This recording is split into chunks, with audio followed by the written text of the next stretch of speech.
Please stand if you're able for the Pledge of Allegiance, followed by a moment of silence.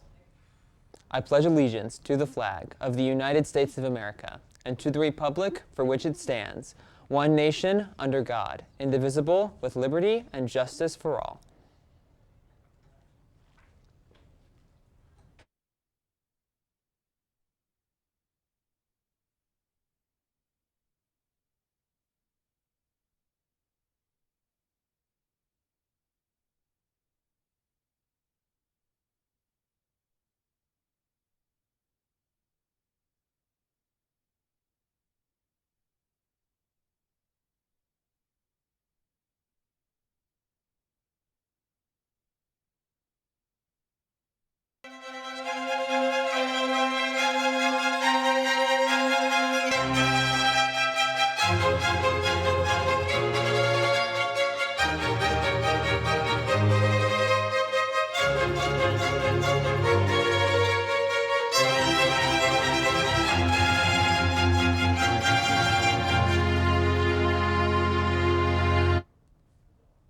Good morning, East, and welcome back to your weekly announcements. I'm your host, Ethan Carr. There's a lot coming up as the end of the school year grows near, so let's get right into these announcements.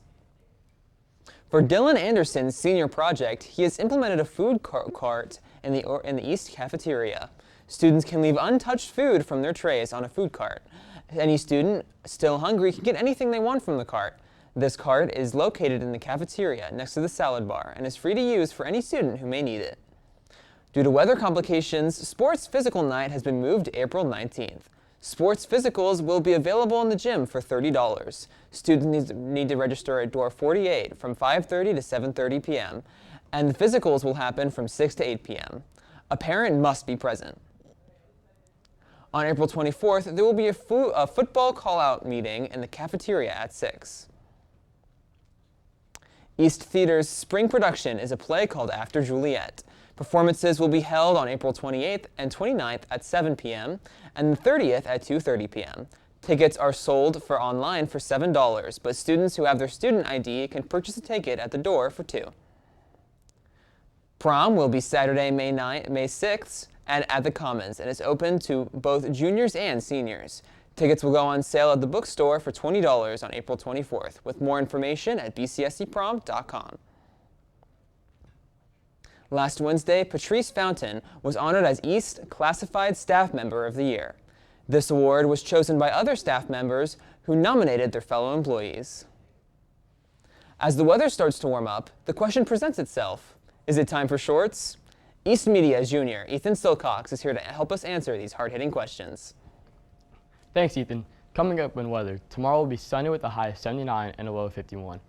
Friday, we'll see some more clouds, but still a comfortable high of 76 and a low of 56. Saturday will be a warm with a high of 78 and a low of 54, but watch out for the afternoon thunderstorms. That's all for weather. Ethan, back to you.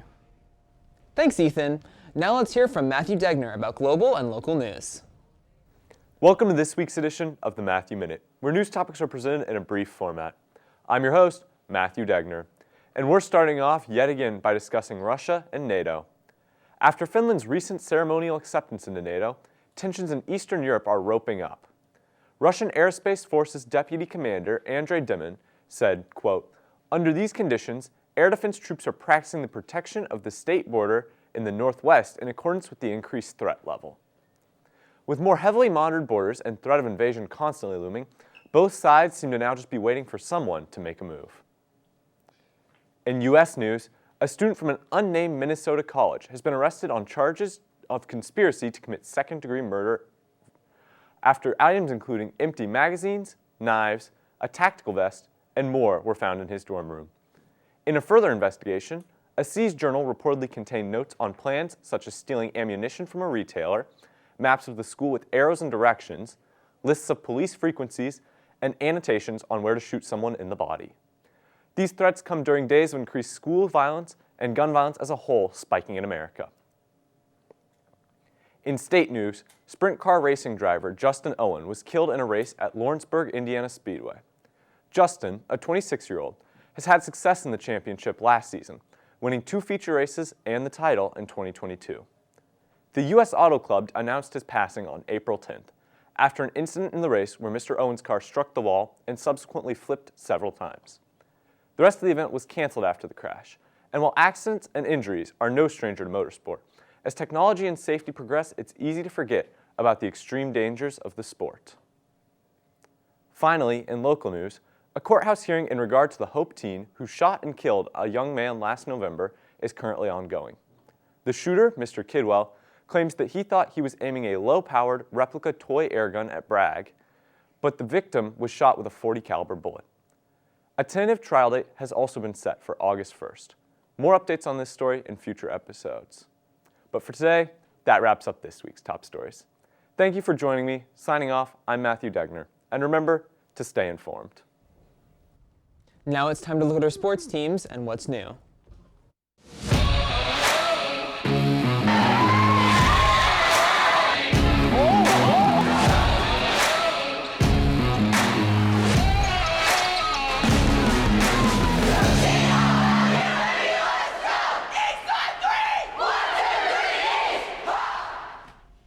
It was recently announced that P. Hughes has been awarded the 2023 NIAAA State Award of Merit.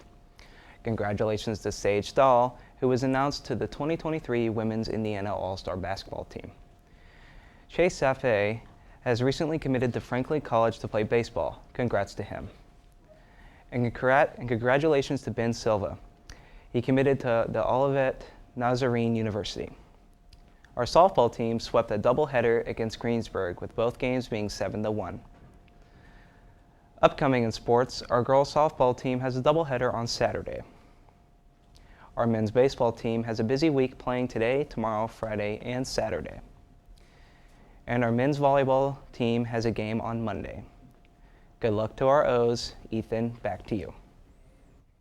That's all we have for today. From myself, Ethan, Eric, and the rest of the East Media crew, remember to take care of yourself, others, and the place. And as always, remember to be the best part of someone's day.